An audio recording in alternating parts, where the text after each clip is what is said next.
Africa Cup of Nations is the pinnacle when it comes to African football, and the 35th edition is set to take place out in Morocco come the end of next year. But as we know, the teams need to battle it out to prove that they deserve to be there. And that also benefits us, the lovers of the game, because it sets up for pristine and rather tantalizing competition. Round 1 and 2 of the qualifiers has officially come to an end, and some exciting and interesting results is what has transpired. Brian, let's talk about those. I want to know from you, what has caught your attention?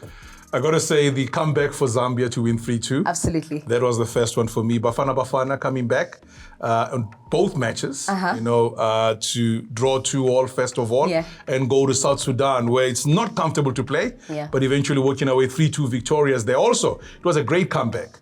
And you got to talk about Ademola, that is Ademola Lookman. Yeah. Just being one of those that made us 30 overall. And, after all, in the Ballon d'Or, the top 30 before you get a short list. After a performance that he had with his team, he's come back to show that his performance at the AFCON was no fluke, to come back and really do the job. Boy.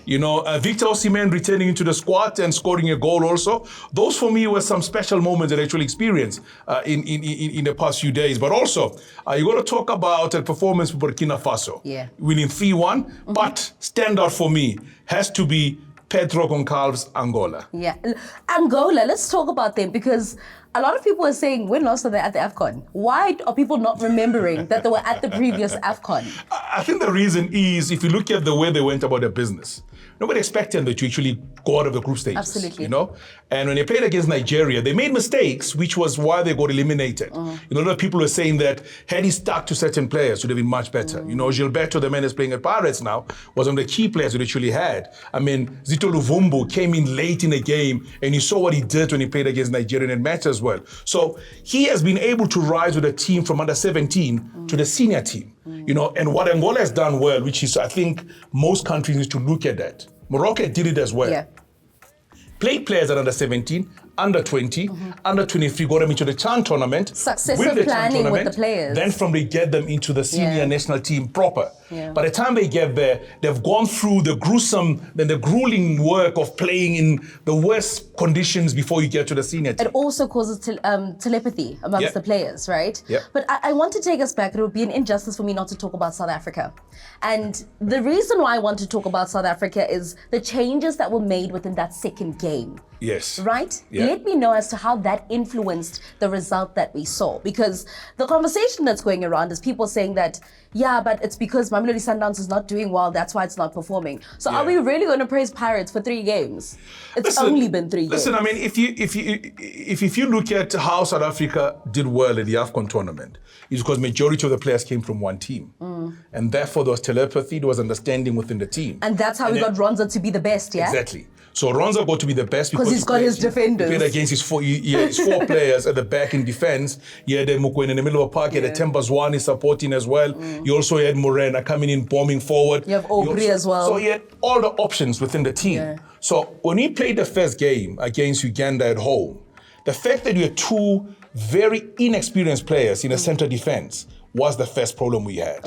And also number 2, you have a goalkeeper who hasn't played much football, because the last time we played was in May of the last season. So Velimoto has not played football of late because of the fact that there's been no football. Kosafa, we had a different team that went to the Kosafa tournament. So eventually finds himself now having to play at this level and be able to come and play here. And he's got and be Superman. And be Superman, number 1. But number 2, you can't just blame him alone, or you can't just blame the central pairing alone. You've got to blame the whole team. The midfield allowed Uganda to play. The midfield allowed Uganda to go with us. Hence, Uganda were able to score those 2 beautiful goals, which I knew that they rely on long-range shots. And we're talking about it when I was doing commentary on radio, say they're going to go long, and they went long twice and they scored 2 goals. So would you say that we get the best out of our goalkeeper when we know that the defense, there's telepathy and there's synergy between the defense and the goalkeeper? So there has to be a trust relationship there prior. It is not only about a goalkeeper, it's about the team itself. When you have teams that are playing together, you know how well they're going to do. If you look at teams that have won big competitions, you realize how many players dominated from one team or how many players have played together for the longest time.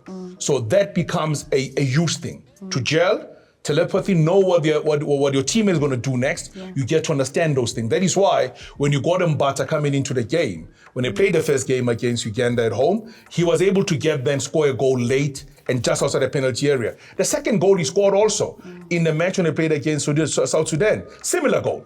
And what you know about him is that he joins an elite group of Bafana players to score on debut and to score back-to-back matches. Never happened before. What's his name? Say his name? Talente.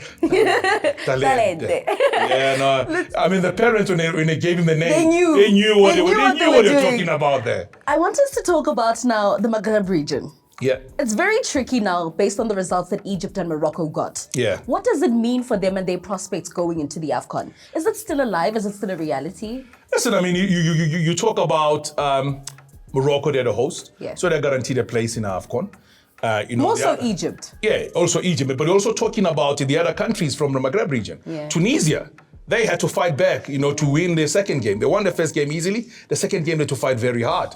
Libya, even done well in the first game, they found themselves done in the second game because they're in a very tricky group. You got Rwanda and Nigeria, Benin in the same group with us sitting in. And Benin, the way they came back after the 3-0 loss against Nigeria was a big one for me.